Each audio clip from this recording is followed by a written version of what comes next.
To start out with, I want to remind everyone that the federal temporary pandemic benefit programs, those are Pandemic Unemployment Assistance or PUA, Pandemic Emergency Unemployment Compensation or PEUC, the Federal Pandemic Unemployment Compensation FPUC, and the Mixed Earner Unemployment Compensation or MEUC programs.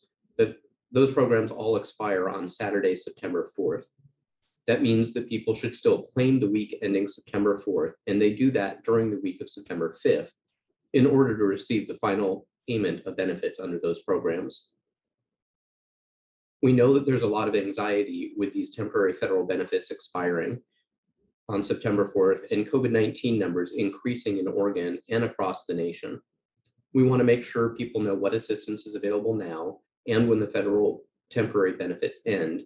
Some of that assistance includes programs for rental and housing assistance, healthcare services from the Oregon Health Plan, the Supplemental Nutrition Assistance Program, or SNAP, and 211.org.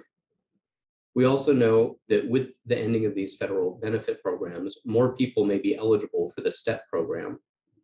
This is a program that's designed to assist people receiving SNAP benefits to obtain the skills, training, work experience, and employment that they need, increasing their ability to obtain living wage employment. We encourage people who may be eligible for this program to contact their local WorkSource center for more information. During the course of the pandemic, from March 15th of last year on, the Oregon Employment Department has paid about $10.8 billion in benefits to 613,000 people. Last week, that was about $92 million being paid to 120,000 people. As of right now, we're still estimating that unfortunately, approximately 81,000 people may no longer receive benefits for weeks after September 4th, when those temporary federal benefit programs end. Though those federal programs are ending, there are about 11,000 people in Oregon who have been receiving PEUC benefits that have a deferred claim, and those people may continue receiving benefits even after the PEUC program ends. They will receive benefits under the regular unemployment insurance program on that new previously deferred claim as long as they're eligible.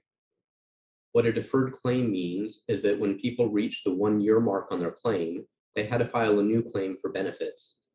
There are some complicated federal rules that address when people had to move to their new regular UI claim and when they could continue receiving PEUC benefits, and it essentially deferred or paused the new regular UI claim for some people.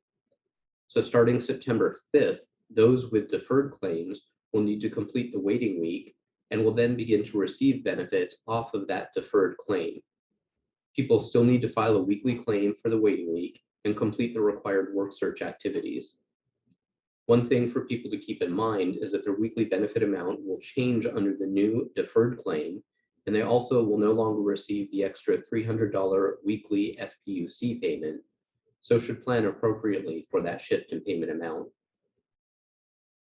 Last week, I talked about how we will be adjudicating unemployment insurance claims when somebody is refused an employer-mandated vaccine.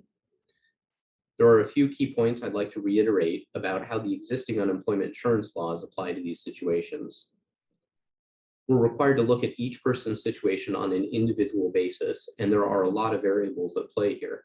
There's not a one-size-fits-all answer that applies to everybody who worked for an employer who requires its employees to be vaccinated against COVID-19.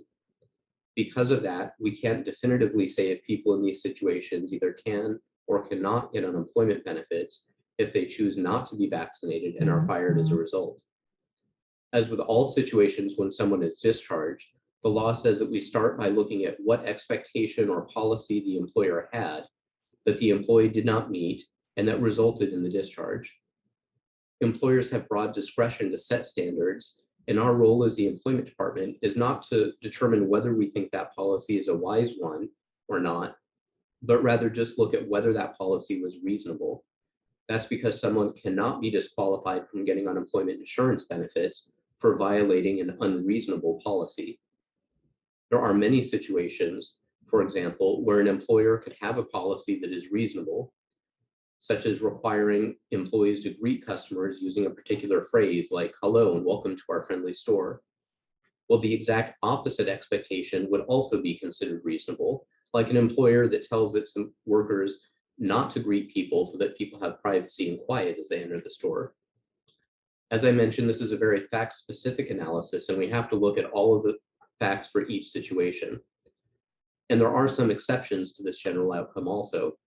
It's important to note that if we determine a person is not eligible for unemployment insurance benefits based on their discharge for violating an employer's vaccination requirement, the person has the right to challenge that determination through an appeal with no cost to them to the Independent Office of Administrative Hearings. If they do not think the outcome of that hearing was correct, they have a further opportunity to challenge that hearing decision to the Independent Employment Appeals Board, also at no cost to them, and further appeals can be made from there into the state's judicial system. We will, of course, watch closely any appeals so that if it appears we're not applying the law correctly to these situations, we can quickly make any needed adjustments. And while we have been provided much needed financial assistance to many people throughout the pandemic, we also focus on helping people find jobs and careers. And there are a lot of job opportunities out there now. Some fields, such as healthcare and hospitality, have many vacancies throughout the state. We encourage job seekers to contact their local WorkSource Oregon office to find out what jobs are available near them and to explore new career opportunities. As a reminder, the WorkSource Oregon offices help people find jobs and help businesses find workers. The reopening of the local WorkSource Oregon centers across the state is a major milestone in Oregon's recovery from the pandemic. The Employment Department is a major partner in that WorkSource Oregon system. We're conducting in-person and virtual outreach through job fairs, emails to job seekers and businesses, and using social media channels to bring awareness to our services. These services include specific ones to assist veterans, job matching, and pre-screening candidates for employers, among many others. We're organizing drive-through hiring events, which gives job seekers the opportunity to stay safe and have face-to-face interactions when applying for job openings. And we're hosting individual recruitments for employers on their work sites. On September 15th, WorkSource Oregon will hold a statewide Back to Work Day, which will feature job fairs and hiring events across Oregon in 24 different locations. For example, Grants Pass is meeting by the river, Hermiston is hosting a scavenger hunt job fair, other locations are holding drive-through events and in-office hiring events. People can find out what events are happening in their area by contacting the local WorkSource Center on the WorkSource website, worksourceoregon.org, or you can find us on LinkedIn under WorkSource Oregon. A reminder that to ensure the safety of our employees and people visiting the centers and to prevent the further spread of COVID-19, masks must be worn by all employees and customers in the WorkSource Oregon centers. As the Delta variant continues to increase the number of COVID cases in the state, we remain ready to pivot on a moment's notice to meet job seeker and employer needs and to continue helping people prepare for the end of the temporary federal benefits. Our employees continue to work nonstop to help people receive their benefits and to find work. I so value and appreciate their dedication to helping others during these ever-changing times, even while they too are experiencing a lot of the same stressors as people throughout the rest of the state. Thank you all for helping us share information about our work, and I'm happy to try to answer any questions.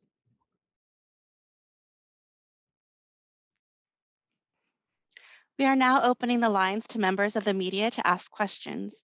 We will call on you in the order you RSVP'd.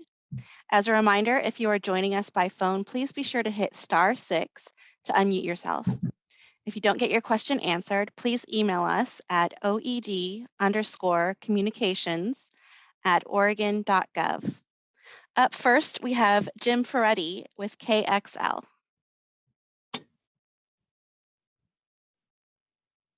Is Jim on one of our lines? I don't see his name. Jim, if you're on one of the phone lines, remember to hit *6.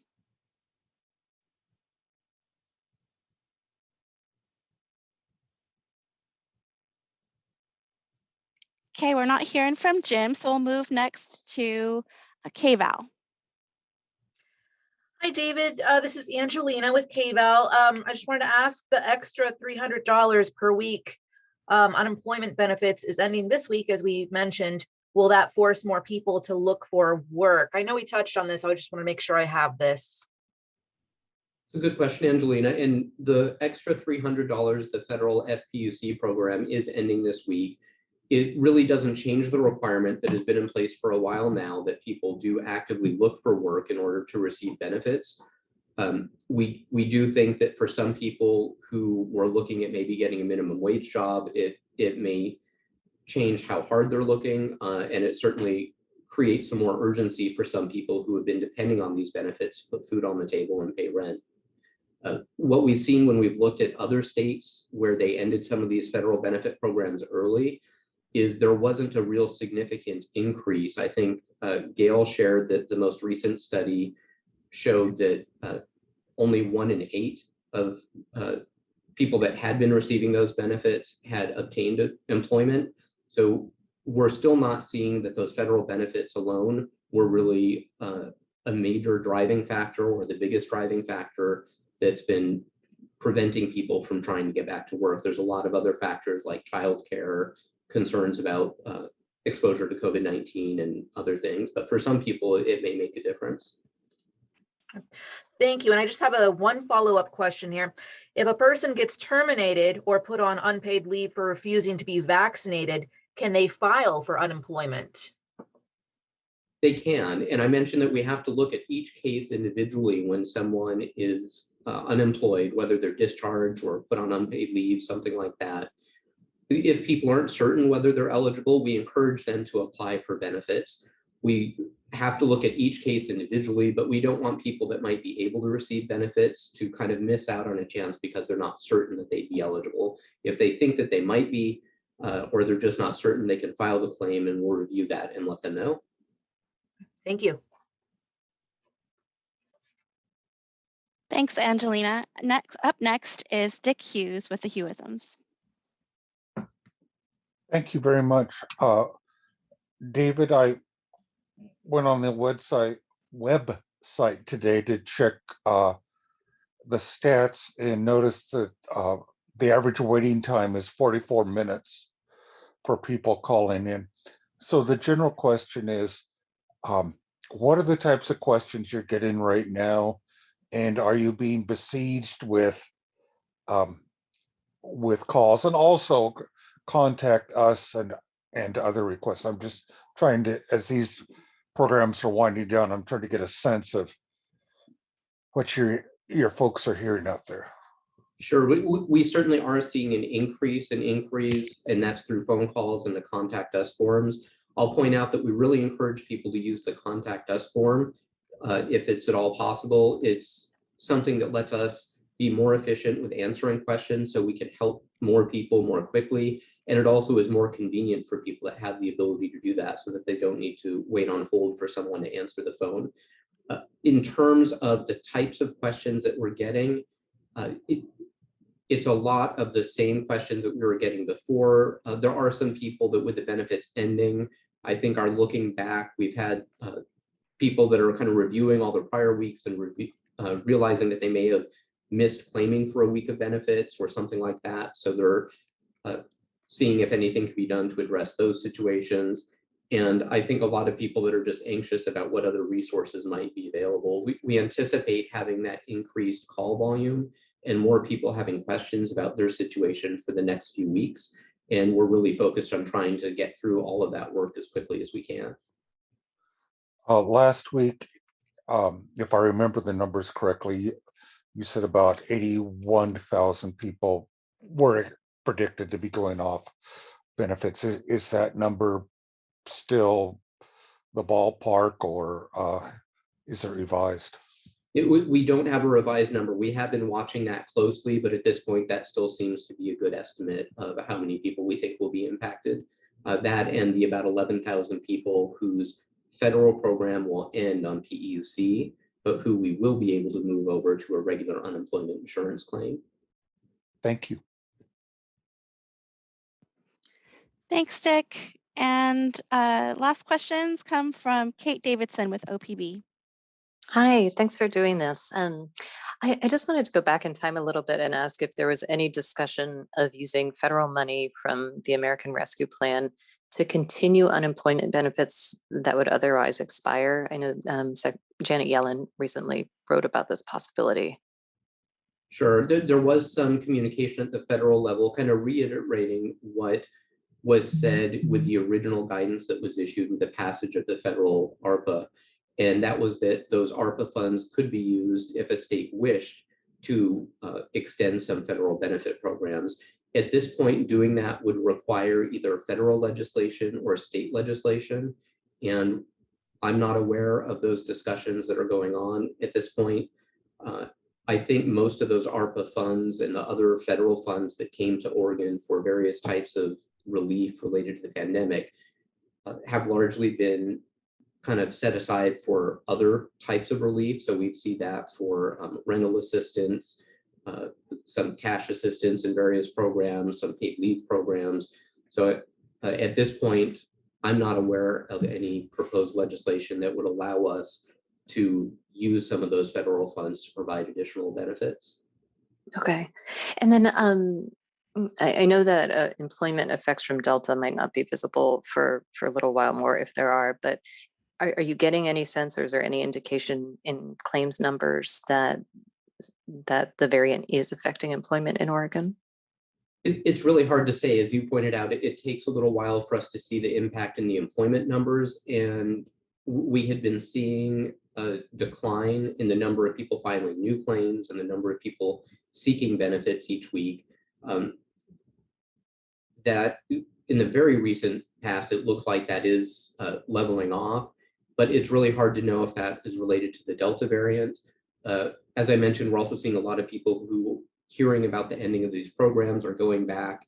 We're having people that maybe didn't file a claim or didn't file all of their weeks contacting us to take action. So I think there's some kind of noise in the data from those people taking some last minute action to make sure that they're getting all the benefits that they may be eligible for. But we're certainly watching that so that we can see if there are some larger economic impacts.